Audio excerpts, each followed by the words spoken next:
So Ravi తెలుసు కదా ఇవాళ సంపూర్ణ చంద్రగ్రహణం. సో ఆ చంద్రగ్రహణం వల్ల చాలా ఆలయాలు అయితే మూసివేయబడుతున్నాయి. మరి ఇంద్రకీలాద్రిలో పరిస్థితి ఏంటి అనేది ఇప్పుడు మనం చూడబోతున్నాం. సో సంపూర్ణ చంద్రగ్రహణం కారణంగా నేడు ఇంద్రకీలాద్రి ఆలయాన్ని మూసివేయనున్నారు. గ్రహణం కారణంగా మధ్యాహ్నం 3:30 ఆలయాన్ని మూసివేస్తారు. సంప్రోక్షణం అనంతరం రేపు తెల్లవారుజామున ఆలయాన్ని తెరుస్తారు. ఇక రేపు భక్తులకు అధికారులు దర్శనం కల్పించనున్నారు.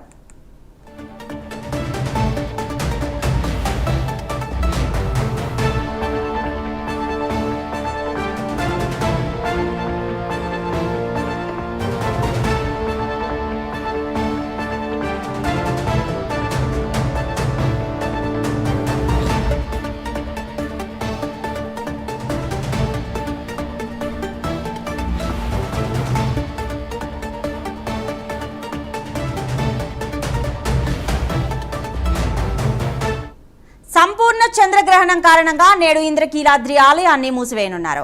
గ్రహణం కారణంగా మధ్యాహ్నం 3:30 ఆలయాన్ని మూసివేస్తారు. ఇక సంప్రోక్షణం అనంతరం రేపు తెల్లవారుజామున ఆలయాన్ని తెరుస్తారు. ఇక ఇదే అంశానికి సంబంధించిన మరింత సమాచారం మా కరెస్పాండెంట్ రాజ్ కుమార్ అందిస్తారు. రాజ్ కుమార్, సో చంద్రగ్రహణం కారణంగా చాలా ఆలయాలు అయితే మూసివేయబడుతున్నాయి. మరి ఇంద్రకీలాద్రిలో మళ్ళీ 3:30 ఆలయాన్ని మూసివేస్తారు అని అయితే మనకి ఇప్పటివరకు ఉన్న సమాచారం. ఇంకా అప్డేట్స్ ఇవ్వండి.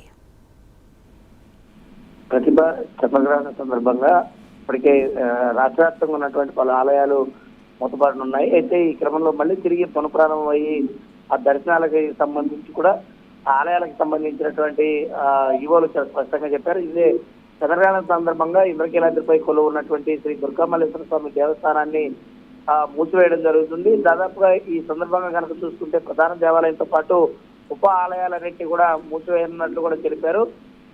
అయితే ఈ రోజు మధ్యాహ్నం 3:30 నుండి కవాట బంధనంతో ఆలయాన్ని మూసివేయబడుతుందని కూడా స్పష్టంగా చెప్పారు. మళ్ళీ తిరిగి మాత్రం అంటే సోమవారం ఉదయం పునఃప్రారంభం ఉన్నట్టు కూడా తెలుస్తుంది. మరియు దర్శనానికి సంబంధించి కూడా తెల్లవారుజామున 3 గంటల నుండి 8:30 వరకు ఆలయ శుద్ధితో పాటు స్వప్నాభిషేకం, అర్చన వంటి పూజా కార్యక్రమాలు నిర్వహించనున్నట్లు కూడా ఏదైతే ఆలయ అధికారులు తెలిపినటువంటి పరిస్థితి కనపడుతుంది. మళ్ళీ ఏదైతే ఇటు 8:30 నుంచి భక్తులకు తిరిగి అన్ని రకాల దర్శనాలు కూడా ప్రారంభం కానున్నాయి. ఈ మార్పులకు సంబంధించి ఆలయ అధికారులకు సహకరించాలని ఇప్పటికే ఏదైతే భక్తులతో పాటు ఉన్నటువంటి సిబ్బంది కూడా ఆలయానికి సంబంధించినటువంటి ఈవో సేనానాయక్ స్పష్టంగా చెప్పినటువంటి పరిస్థితి. మరి ఇంద్రకీలాద్రికి సంబంధించి వచ్చేటువంటి భక్తులకు కూడా ఇది విజ్ఞప్తి చేస్తా ఉన్నారు. ఎందుకంటే చంద్రగ్రహణానికి సంబంధించి కూడా ఆలయాలు మూతపడున్నాయి కాబట్టి భక్తులందరూ కూడా గమనించాలని చాలా స్పష్టంగా అయితే చెప్పినట్టు కనపడుతుంది. ప్రతిభ